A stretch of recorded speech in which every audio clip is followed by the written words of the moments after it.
மே மாசம் முதல் வாரத்துடைய weekly top 10 count தான் நம்ம இந்த வீடியோல பார்க்க போறோம். ஆல்ரெடி ஒரு சில வாரங்களா அரசியல் சுவாரஸ்யர்கள் மட்டும் இல்லாம சினிமா சுவாரஸ்யர்கள் எல்லாருமே வந்து அரசியல் மேல பார்வை வச்சதுனால சினிமா கொஞ்சம் டல்லா தாங்க போயிட்டு இருக்கு 2-3 வாரமா. அது இந்த வாரமும் கண்டினியூ தான் ஆகுது. ஆனாலும் ஒரு சில படங்கள் வந்திருக்கு. சோ வாங்க அதுல என்னென்ன படங்கள் நம்ம அப்கமிங்கோட வீக்லி டாப் 10 கவுண்ட்ல என்னென்ன கவுண்டரை பிடிச்சிருக்குன்றத போய் பார்த்துருவோம். நம்ம கவுண்டர்ல 10வது இடத்துல பார்க்க போற படம் மிஸ்டர் எக்ஸ். மிஸ்டர் எக்ஸ் படம் ரிலீஸ் ஆகி 3 வாரம் முடிஞ்சு 4வது வாரம். இந்த படம் 4வது வாரத்திலயும் சர்வே ஆகுது. அதாவது ஒரு ஸ்கிரீன் கொடுத்துருக்காங்க அடுத்த வாரத்துல இருந்து. லாஸ்ட் வீக்ல கம்மியா தான் தேட்டரிக்கல் கொண்டு வந்தாங்க. ஆனா 7 ஸ்கிரீன் வரைக்கும் இந்த வாரத்துல ஓடிச்சு. இந்த படம் ஒரு பெரிய பட்ஜெட்ல ஒரு பெரிய கதை அம்சத்தோட வந்திருந்தாலும் நிறைய பேரை கவர் அப் பண்ணலாம். ஆனா ரொம்ப மட்டம் கிடையாது கண்டிப்பா. இன்னொரு விஷயமா இந்த படத்துக்கு இந்த வாரம் 25வது நாளும் வந்துரும். எனிவே இப்ப இருக்கிற சிச்சுவேஷனுக்கு தேட்டரிக்கல் சர்வே 25 நாள் எடுத்துற போது. நம்ம கவுண்டர்ல 9வது இடத்துல பார்க்க போற படம் ப்ராஜெக்ட் ஹெயில் இந்த படம் ரிலீஸ் ஆகி 42 நாள் கிட்ட ஆயிடுச்சு. அடுத்த வாரம் இந்த படத்துக்கு ஒரு ஸ்கிரீன் கொடுத்துருக்காங்க. இப்போ இந்த வாரமே பாத்தீங்கன்னா ஒரு 4 ஸ்கிரீன் கிட்ட நம்ம சிட்டியை பொறுத்த வரைக்கும் ஓட்டிட்டு இருந்தாங்க. இனிமே ப்ராஜெக்ட் ஹெயில் மேரி இங்கிலீஷை பொறுத்த வரைக்கும் ஒரு சம பிக்கப் ஆனதுனால தமிழ்லயும் இப்போ எந்த படமும் பெருசா இல்லைன்ற காரணத்தால இதுவும் சர்வே ஆயிட்டு இருக்கு. நம்ம கவுண்டர்ல 8வது இடத்துல பார்க்க போற படம் லீடர் படம் ரிலீஸ் ஆகி 5 வாரம் முடிஞ்சு இது 6வது வாரம். இந்த 6வது வாரத்துல லீடர் படத்துக்கு ஒரு ஸ்கிரீன் கொடுத்துருக்காங்க. லீடர் படம் லாஸ்ட் வீக் வரைக்கும் அதான் 5 வாரம் வரைக்கும் 35 நாள் வரைக்கும் 3 ஸ்கிரீன்ல நம்ம சிட்டியை பொறுத்த வரைக்கும் ஓடி இருக்கு. நம்ம கவுண்டர்ல 7வது இடத்துல 2 படங்களை பார்க்க போறோம். இல்ல முதல்ல பார்க்க போற படம் யூத் படம் ரிலீஸ் ஆகி இன்னைக்கு கரெக்டா 50வது நாள். இந்த 50வது நாள்லயும் ஒரு ஸ்கிரீன்ல ஓடுது. லாஸ்ட் வீக்லயும் ஒரு ஸ்கிரீன்ல ஓடுச்சு. அப்புறம் என்ன யூத்தை பத்தி நிறைய பார்த்தாச்சு. இப்ப ரன்னிங் சர்வே வேண்டியதா பார்க்க வேண்டியதா இருக்கு. 50 நாள்ன்றது இப்ப நெக்ஸ்ட் வீக்லயும் ஸ்கிரீன் கொடுத்துருக்காங்க. சோ இந்த படத்துக்கும் 55 நாளை தாண்டி 60-70 நாள்ல தேட்டர் ரன்னிங் வருதான்னு பார்ப்போம். அப்படியே சிங்கிள் ஸ்கிரீன்லேயே சர்வே பண்ணி நம்ம கவுண்டர்ல அடுத்ததா இதே 7வது இடத்துல பார்க்க போற படம் தாய் கிழவி படம் ரிலீஸ் ஆகி 69 நாள் ஆயிடுச்சு. நாளைக்கு 70வது நாள் நினைக்கிறேன். ஆக்சுவலி அடுத்த வாரமும் ஸ்கிரீன் கொடுத்துருக்காங்க. 75 நாள் கன்ஃபார்ம் தான் தாய் கிழவி தேட்டரில் ஓட போகுது நினைக்கிறேன். தாய் கிழவி பத்தியும் நிறைய பேசியாச்சு. இன்னும் இந்த படத்தை பத்தி பேசுறதுக்கு ரன்னிங் சர்வே வேண்டியதா இருக்கு. சோ அது 75 நாள்ன்றது கன்ஃபார்ம் தான். போஸ்டர் அடிப்பாங்களான்னு தெரியல. அடிச்சா நல்லா இருக்கும். எக்கச்சக்கமான லாபம் கொடுத்துருச்சு. அப்புறம் இந்த வருஷத்தோட அதிக நாள் ஓடின படங்கள் அப்படின்றதுல தாய் கிழவி தான் இப்ப வரைக்கும் டாப்ல இருக்கு. இன்னும் எவ்வளவு நாளைக்கு டாப்ல இருக்குன்றத பெஞ்ச் மார்க்கா வச்சு நம்ம பார்க்க வேண்டிய ஒரு கட்டாயத்தில் இருக்கும். இந்த தாய் கிழவி அப்படி ஒரு சம்பவம் பண்ணிடுச்சு. நம்ம கவுண்டர்ல 6வது இடத்துல பார்க்க போற படம் கிருஷ்ணவதாரம். இந்த கிருஷ்ணவதாரம் படம் இன்னைக்கே வந்துச்சுன்னு நினைக்கிறேன். ஆக்சுவலி நாளைக்கிட்டே வச்சுங்களேன். இந்த கிருஷ்ணவதாரம் படம் நம்ம எக்ஸ்பெக்டேஷன் தான் பண்றோம். இந்த படத்துக்கு ஒரு 10-15 ஸ்கிரீன் கிட்ட கொடுத்துருக்காங்க. இது ஒரு ஹிந்தி தெலுங்கு அப்புறம் தமிழ்லயும் எடுத்திருக்காங்க. இது கிருஷ்ணனோட வரலாறு, அதாவது நம்ம இந்தியாவோட மித்தாலஜி ஸ்டோரியான கிருஷ்ணனோட காதல் வரலாறு மட்டும் இந்த படத்துல சாப்டர் 1 பண்ற மாதிரி எடுத்திருக்காங்க. இதெல்லாம் இந்தி அப்புறம் தெலுங்கு மக்களுக்கு எல்லாம் நல்லாவே கன்வே பண்ணுவாங்க. ஆனா தமிழ் மக்களுக்கு ரொம்பவே போரிங்கான சப்ஜெக்டா தான் இருக்கும்ன்றது ட்ரைலர் பார்க்கும்போதே தெரியுது. இல்ல எந்த அளவுக்கு இவங்க சுவாரஸ்யம் பண்ணிருக்காங்கன்றது நம்ம ட்ரைலர் வச்சு முடிவு பண்ண முடியாது. ஏன்னா கிருஷ்ணனோட காதல்ன்றது வேற மாதிரிலாம் நிறைய இருந்திருக்கும். அதை நல்லாவே ஸ்கிரீன் பே பண்ணி சுவாரஸ்யப்படுத்திட்டாங்கன்னா இந்த படம் தமிழ்லயும் சர்வே பண்றது வாய்ப்பு இருக்கு. ஆனா பண்ண விட மாட்டாங்க. அந்த மாதிரியான ஒரு சிச்சுவேஷன் தமிழ் எப்பவுமே இருக்கு. ஆனா அதெல்லாம் தாண்டி கதை தாறுமாறா இருந்துன்னா தமிழா இருந்தா எதுவா இருந்தா படம் தட்டி தூக்கும். சோ அந்த மாதிரி ஒரு படமா இருக்கா இல்லையான்றதை இந்த கிருஷ்ணாவதாரம் ரிலீஸுக்கு அப்புறம் பார்ப்போம். இப்போதைக்கு நம்ம எக்ஸ்பெக்டேஷன்ல தியேட்டரிக்கல் ஒரு 10-15 கொடுத்துருக்காங்க. மீதி எல்லாமே பழைய படங்கள் வச்சு ஓட்டிட்டு இருக்காங்க ரன்னிங் சர்வே கோசம் அப்படின்றதால. இந்த படம் புது படம்ன்ற ஒரு காரணத்தால நம்ம இந்த அளவுக்கு கவுண்ட் கொடுத்துருக்கோம். நம்ம கவுண்டர்ல 5வது இடத்துலயும் 2 படங்களை பார்க்க போறோம். இல்ல முதல்ல பார்க்க போற படம் LIK லவ் இன்சூரன்ஸ் கம்பெனி. இந்த லவ் இன்சூரன்ஸ் கம்பெனி படம் ரிலீஸ் ஆகி 4 வாரம் முடிஞ்சு 5வது வாரம். அதாவது 25 நாள் ஓடிடுச்சு. ஆனா 25 நாள் போஸ்டர் காணுங்க. பயங்கர அப்செட்ல இருப்பான்னு நினைக்கிறேன். ஏன்னா நம்ம பிரதீப் ரங்கநாதனுக்கு ஒரு ஃபர்ஸ்ட் ஃபிளாப் படம் அப்படின்னு சொல்லணும். விக்னேஷ் சிவனுக்கு ஒரு மிகப்பெரிய பினான்சியல் அடின்றதை தாண்டி அவர் டேலண்ட்டுக்கு ஒரு மிகப்பெரிய பங்கம் ஏற்பட்ட மாதிரி இந்த படம் வந்து பெருசா ரிவ்யூல சொதப்பி வச்சிருக்கு. அவர் கடைசியா பேசும்போது கூட பிரதீப் ரங்கநாதனுக்கு எப்படியாச்சும் 100 கோடி ஒட்டிடலான்னு பார்த்தாங்க. நான் 75 crore அப்படின்னு சொல்லி போறது கூட இல்லாம இந்த படம் வந்து பயங்கரமா மொக்க வாங்கிட்டு இருக்கு தியேட்டரிக்கல்ல. எனவே ஓடிடிலயும் வரப்போகுது இந்த வாரத்துல. நம்ம கூட அடுத்ததா இதே 5வது இடத்துல பார்க்க போற படம் துரந்தர் ரிவெஞ்ச். துரந்தர் பார்ட் 2 இந்த படம் ரிலீஸ் ஆகியும் 50 நாள் ஆயிடுச்சு. ஆக்சுவலி இன்னும் ஓடிடில வரல நினைக்கிறேன். எனவே 4 ஹவர் படம் வரவு கோசம் நிறைய பேர் வெயிட் பண்ணிட்டு இருக்காங்க. 4 ஹவர்ல என்னடா சுவாரஸ்யமா உட்கார வச்சிருக்கீங்க அப்படின்றது கோசம். இந்த படம் லாஸ்ட் வீக்கும் 5 தியேட்டரிக்கல்ல நம்ம சிட்டியை பொறுத்த வரைக்கும் ஓடிச்சு. இப்போவும் பாத்தீங்கன்னா அதாவது 50 நாளைக்கு கடந்தும் 55 நாள் 56 நாள் வரைக்கும் நம்ம சிட்டியை பொறுத்த வரைக்கும் 4 ஸ்கிரீன்ல ஓட போதுங்க.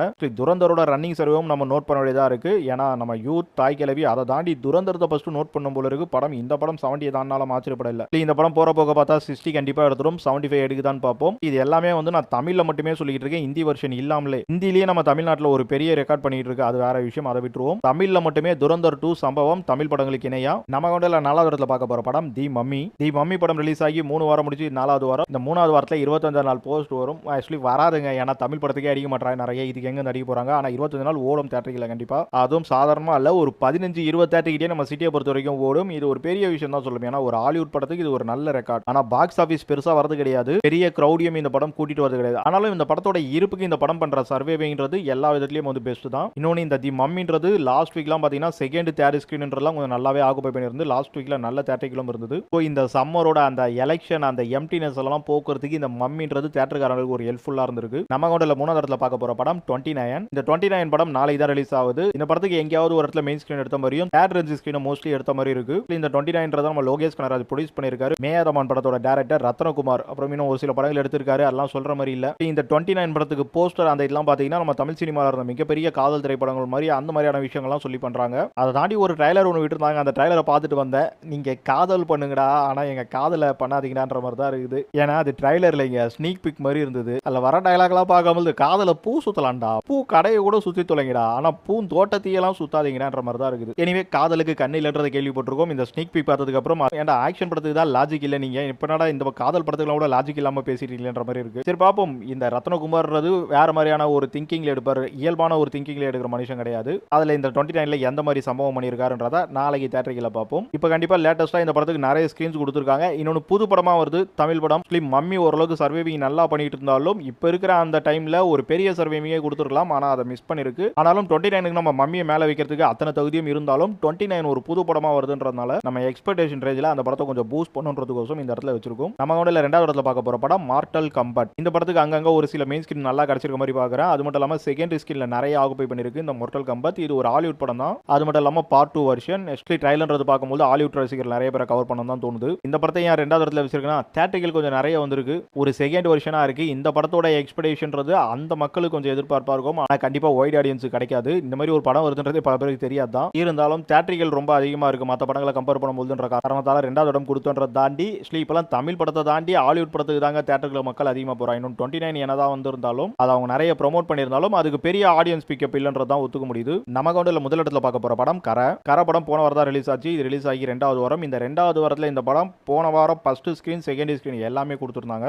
நிறைய தேட்டரை வாரி இறச்சிருந்தாங்க. ஆனா அதுக்கு ஆடியன்ஸோட ஃபில்லிங் கெபாசிட்டின்றது ரொம்ப கம்மியாக தான் இருந்தது. நம்ம தனுஷோட முந்தைய நிறைய படங்களை விட இந்த படத்துக்கான ஃபில்லிங் கெபாசிட்டின்றது கம்மியாக தான் இருந்தது. இத்தனைக்கும் சம்மர்ல வேற எந்த பெரிய படங்களும் இல்லாத ஒரு டைம்ல வந்திருந்தாலும் இந்த அரசியல் சிச்சுவேஷன் ரொம்ப பிஸியா இருந்ததுல கரைக்கு பெரிய எக்ஸ்பெக்டேஷன் இல்லை ஆடியன்ஸ் கிட்ட. கரை வந்ததுக்கு அப்புறமாச்சு ஆடியன்ஸ் கிட்ட எக்ஸ்பெக்டேஷன் வரும்னு பார்த்தா இந்த படம் ஒரு சைலண்ட் பிக்கா போயிட்டு இருக்கு. படம் நல்லா இருக்குனாலும் சைலண்டா போறது மக்களுக்கு வந்து எல்லாரையும் இழுக்காதுல்ல. இந்த கரன்றதும் நம்ம தனுஷோட மற்ற படங்கள் வரிசையில் தான் சேருது. இப்போ குபேரா இட்லி கடை அப்புறம் இந்த தேராஸ்மியா கூட சொல்றேன், எல்லாமே வந்து உங்களுக்கு தனுஷோட படங்கள் மொக்கையா இருக்காது, உட்காந்து பார்க்குற அளவுக்கு நல்லாவே இருந்துட்டு இருக்கு. அந்த வகையில் இந்த கரவும் சேர்ந்துருக்கு. ஆனா என்ன ஒன்று பெரிய ஆடியன்ஸை கூட்டிட்டு வர அளவுக்கு ஒரு விஐபி மாதிரியோ இல்ல ஒரு திருச்சிற்றம்பலம் மாதிரியோ இந்த மாதிரி ஒரு பெரிய வைட் ஆடியன்ஸை கூட்டு வர மாதிரி இல்லை. இன்னொன்று நம்ம தனுஷ்க்கு சி சென்டர்ல ஒரு மிகப்பெரிய ஆடியன்ஸ் இருக்காங்க. அவங்கள பேஸ் பண்ணி ஒரு படம் எடுக்கிறதுன்றதை இப்போ விட்டுட்டாரு. இப்போ மாறிலாம் சொல்லுங்களேன். ஆனால் ஒரு ஓவர் பக்கா சி சென்டர் ஆடியன்ஸ் மட்டுமே பார்க்குற மாதிரி ஆயிடுச்சு. நம்ம தனுஷ்ன்றது வந்து ஆடியன்ஸுக்கு ஏற்று படம் பண்ண மாட்டாரு. நல்ல கதைகளை நல்ல படமா பண்ணிட்டு இருக்காரு. அதெல்லாம் எத்தனையோ படம் வந்து எப்படி எப்படியோ பொருளாக பார்த்துட்டு இருக்கோம். எல்லாம் கமல் பண்ணுவார். அப்பப்போ வந்து ஒரு ஆர்ட் படம் பண்ணிட்டு மக்களை கவர் பண்ற மாதிரி ஒரு கமர்ஷியல் படம் பண்ணுவார். ஆனா நம்ம தனுஷ் கிட்ட வந்து கமர்ஷியல் படம்ன்றது ரொம்ப ரேரா இருக்கு. ஸோ கதை அம்சம்ன்றதை தாண்டி